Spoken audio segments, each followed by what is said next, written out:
Relocating to another country changes more than your address. It changes your mindset, your relationships, and sometimes even your faith.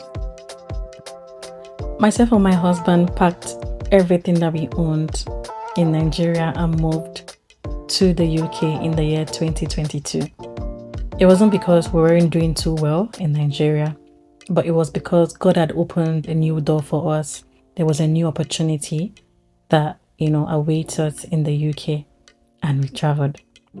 The journey to the UK was very exciting. For myself, it was the first time I was ever on an international flight. So a lot of it excited me.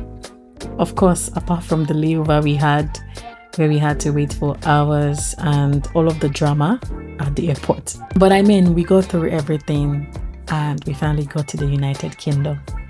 What we didn't know was that United Kingdom, for you to thrive in that country, what you need is information. Information will literally save you thousands of pounds. Information will give you access to things you didn't even know existed. So how do you get this information? You need a community. You need to become friendly, make friends, become part of a community. Just anything at all you can do to just have people around you. Of course, you can also get information online. Thank God for things like TikTok, YouTube and the rest. And that's why I personally do not have a problem with people that, make all of the relocation videos talking about their experience, life in the UK, what it is that they've noticed and all of that. Because most times these videos have lots of information that can benefit a new person just coming into the country. Of course, there's a place for, being moderate in the things that they share, but I wouldn't personally say that what they share is not necessary. It is something that is very essential. It is helpful. It's helped a lot of people. I've spoken to some friends that moved after I did, and most of them, for things like planning, what to bring, what to pack, everybody actually goes to YouTube to search, what do I bring to the UK? What do I pack for the UK? How do I dress on my first trip to the UK? But that is essentially not the crux of this video today. The crux of this video is really about the toll that moving abroad has on your personal life, on your faith life, on your family. When myself and my husband moved to the UK, we were just newly wedded. We were just about 2 months into our marriage, and then we moved into a new country. So you can imagine the pressure that brought. There was no family around. We knew nobody. Actually, it was just myself and my husband. One thing that really helped us is the fact that we're best of friends. We've known each other for like 5 years before we got married. So we are best of friends. So it wasn't strange that we were in each other's spaces. But I've heard from other couples how this actually, brought a toll to their marriage. The other thing is that for someone like myself that is not really, I wouldn't really say I'm a social person. I don't really know how to make friends.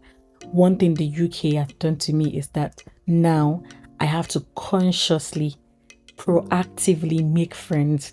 For the first time ever in my life, I slid into someone's DM and I was like, hey girl, I've been watching your videos on YouTube. I've been seeing your posts on social media and I would like us to be friends.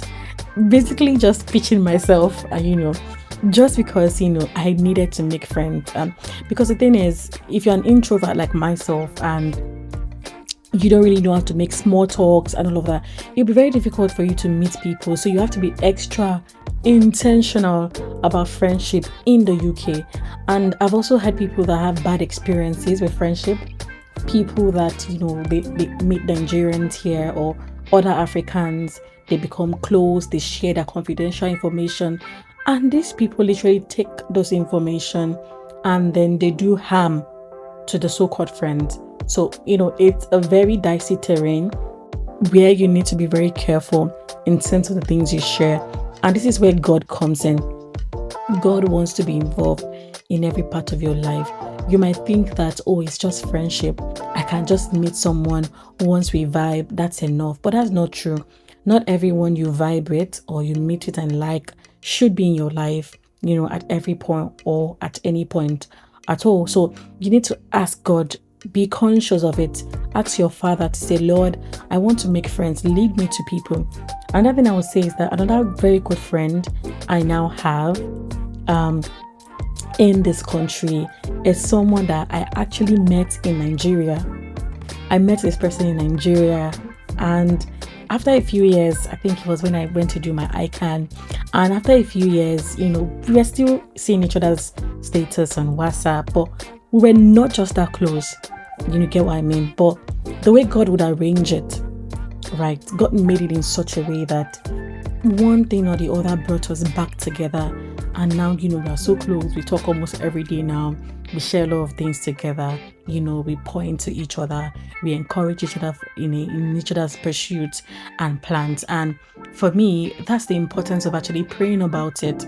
Because there might be people already in your space or around you that can be your friend, but your eyes is not just open to them. You just see them as, maybe this acquaintance or this person should not be in my life. Right, so that's the point on friendship. The other thing is on spirituality. Your faith. Your faith is the most important thing in your life, or at least it is in mine. And moving to a new country, what you will see is that the first shock I had was that the way Christianity is practiced in Nigeria is different in a way to have its practice here. So, for example, having gone to NYC in Nigeria, I was part of the state ESCOs. So there was this drive, coming from there.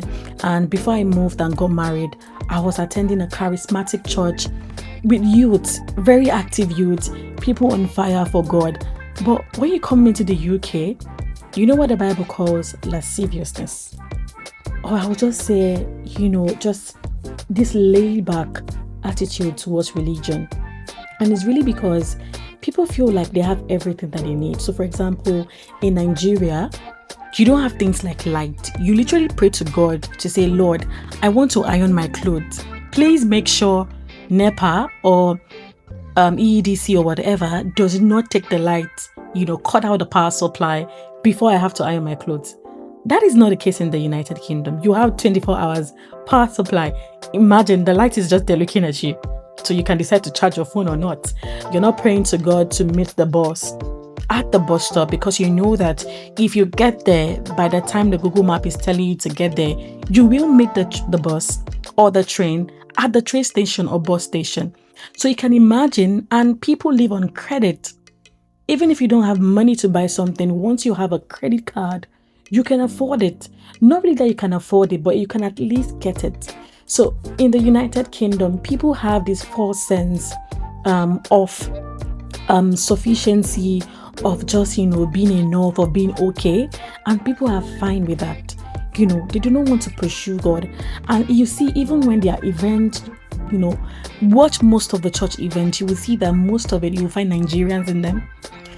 Most of the locals are not really, giving into that. And it's something that I pray consciously about, that these people, their eyes will be opened. But now back to Africans, back to those that moved from Africa to the United Kingdom.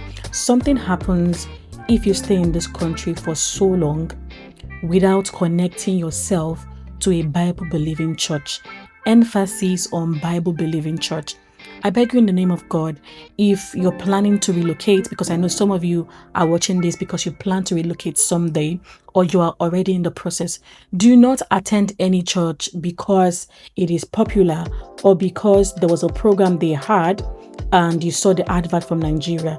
Pray to God consciously about it. Pray to God consciously about the local church that you should attend. I hope that this helps someone. Thank you.